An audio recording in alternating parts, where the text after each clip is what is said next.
all non-unions of neck of the femur in adults? Maybe yes. I'll just tell you how it is yes. But we have some firewalls in the form of improved technology in the liners of the acetabular cups and metallurgy in the femoral stems and increased longevity of these implants, and then fast life. Nobody wants to see the videos for 2 minutes. They want to see videos for only a few seconds. Patients are not able to tolerate the waiting of 3 months or 4 months weight bearing. So the firewalls, I grab them and then they don't come to us. But still we have some cases leaking out from the firewalls and then reaching to us.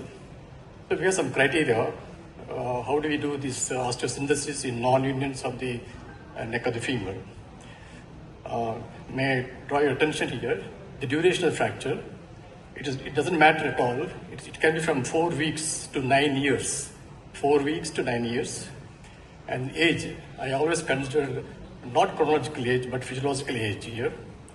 And then the neck of the femur. Do we need to have a neck of the femur at all? Sometimes we don't need to have the neck of the femur. Neck can be absorbed. Still we can get osteosynthesis. And then complaints. As I said, patients should be able to tolerate non-weight bearing period for about 4 to 5 months time. Then can we do the same procedure in pathological fractures? Maybe yes, you can say that.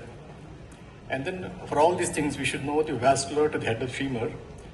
I just derived a sort of observation. How do you make out the vascular to the femur on plain radiographs again? So this is the plain radiograph. And the most important, the congruent to the head. Suppose somebody is walking on a non-union for about 4 weeks or 9 years time. When the congruent is well maintained, the head is not collapsing at all. That's how you can see that congruent is very important. And we have the anterior wall of the acetabulum and as posterior wall of the acetabulum. That part of the head, which is not overlapped by the acetabular walls, you see and compare with the opposite side. If they cast the same amount of radial density shadow, that is a viable head. So we have the congruent to the head, and the non-overlapping head of the femur is considered to be, you take it considered to make it a vascular head. So then how do we achieve the osteosynthesis? So it can be achieved by open reduction. My favorite is muscle pedicle grafting, or we can go for a valgus osteotomy. We have 10 cases in the pipeline now. And then the most commonly favorable surgery for me is the Myers muscle pedicle graft. We have done about 80 cases in the past 25 years of time. And we have Sartorius muscle pedicle graft, about 8 cases. And we have some other procedures which can also help in osteosynthesis in the case of a non-union of the femur. So let us talk about the few procedures here. The surgical procedure for the Myers pedicle, you should not feel insulted or what called inferior when you want to put a Buck's traction. When somebody comes with pain in the hip joint, put the fellow on the traction for about 1 or 2 days, so the pain comes down. And then the difference between Myers is my procedure is lateral decubitus is what I choose, and I go for southern approach or azimuth approach. And that's the position of the patient, and those are the landmarks and incisions.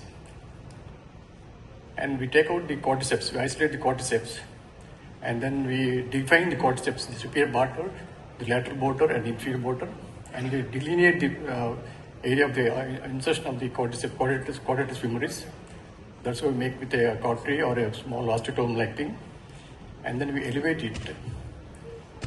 The crucial point in Myers muscle pedicle is elevation of the origin of the insertion of the quadratus femoris is very crucial. We should not break the graft, or we should not take very too thin sliver-like thing. And then we elevate like that, see that there is bleeding from the elevated part of the or insertion of the quadratus femoris, and that's how it looks like that.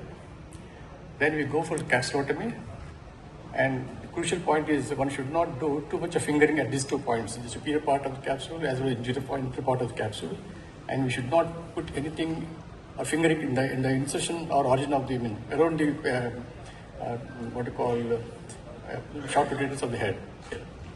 That's the orientation of the head when you are seeing from that's on the right side of the hip joint. Then freshening of the edges is done. And then we use this K-wire as a joystick to get the head onto the so-called leftover head and neck to get into valgus as much as possible onto the trochanteric area or part of the neck if it is available. Then how do we get the views? A simple way is Since I am doing it on lateral position on normal table, without changing this position of C arm, you can change the position of the limb and get the both AP as well as lateral views. Very comfortable, no difficulty at all. And then after the fixation, you see the stability of the fixation by rotations as well as flexion and extension of the hip joint. So we have some case examples. This is about two-year-old, 37-year-old patient, and on of that. There is not much neck on the head side, little neck on the femoral side. We did the same procedure, the immediate post-operative X-ray of the Mayer's muscle pedicle, and there's about 1 year follow-up. Unless I show the clinical results, one should not go for weird surgeries like this. And that is the integrity of the joint there, and that is the gait, and the tendon is negative here. So this is about 2 years old non-union. And you have a 51-year-old lady. People jump in for doing a total hip replacement with about 9 months old non-union of the neck of the femur. And then we did the same thing. Just check the integrity of the calcar femoral by getting a X-ray in internal rotation and traction. And then you reduce it on the table. These are the CM pictures. How do you reduce it? And you use the same joystick, K-wire joystick, to get the head onto the neck of the femur. Whatever residual neck is there, into valgus position. And that's how you get it. You can see the joystick coming down towards the femoral side, get the head onto the valgus position. And that's how you use it there. And this is a final fixation. And after 8 months of post-op follow-up, you can see the results like that. This is the preoperative gait. Patient comes with that much of pain. And that's the post-operative period. He's got little limb shortening. We can't do anything for that because the neck is not much there. And tendon sign is negative here again. And we have one more case with a 34-year-old male with a trival injury. And then he comes with 4 weeks old pathological fracture. So this part of the neck is important. It looks like a geographic type of lesion there. And we did the MRI. It came out to be some cystic lesion in the neck of the femur with a pathological fracture.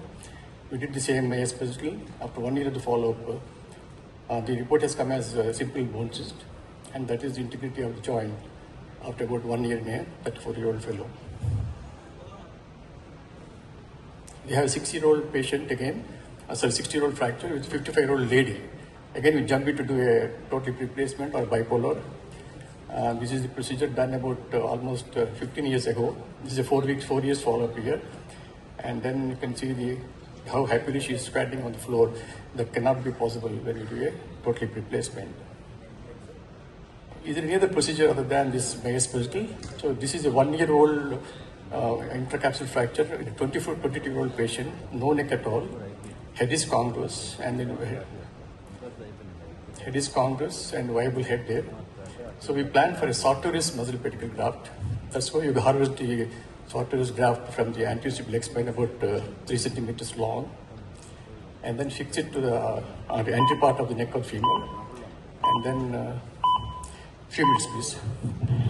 And this is immediate post-op, 4 weeks post-op and 8 weeks post-op. Unless you show the clinical results, preoperative gait, the painful gait, and that's a painless gait. This is about a 17-year-old girl. When she was 8 years old, she sustained some injury. Somebody has done a nailing for both femur as well as tibia for a floating knee and missed the intracapsular fracture there. And this is about 9 years. This is about 9 years old intracapsular fracture neck of femur with a non-union.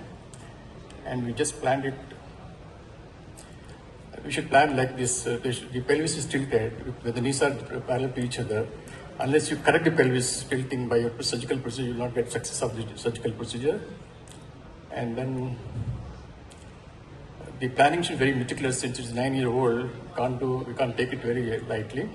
So we have done it under anesthesia under CM without anesthesia, the distal migration of the trochanter. But under anesthesia, again we see the trochanter is almost at the level of superior part of the vestibular cup. Lip, and then we fixed it with valgus dilatation osteotomy, which is very useful for this particular case. And you need to have meticulous planning for that. This can be done on your PowerPoint presentation, and then see how you are going to do it before doing surgery. and that's how you do it. Once you fix that with a DHS and derotation screw, you valgus osteotomy, lateral closing, and that's how you should get the final impression on the table.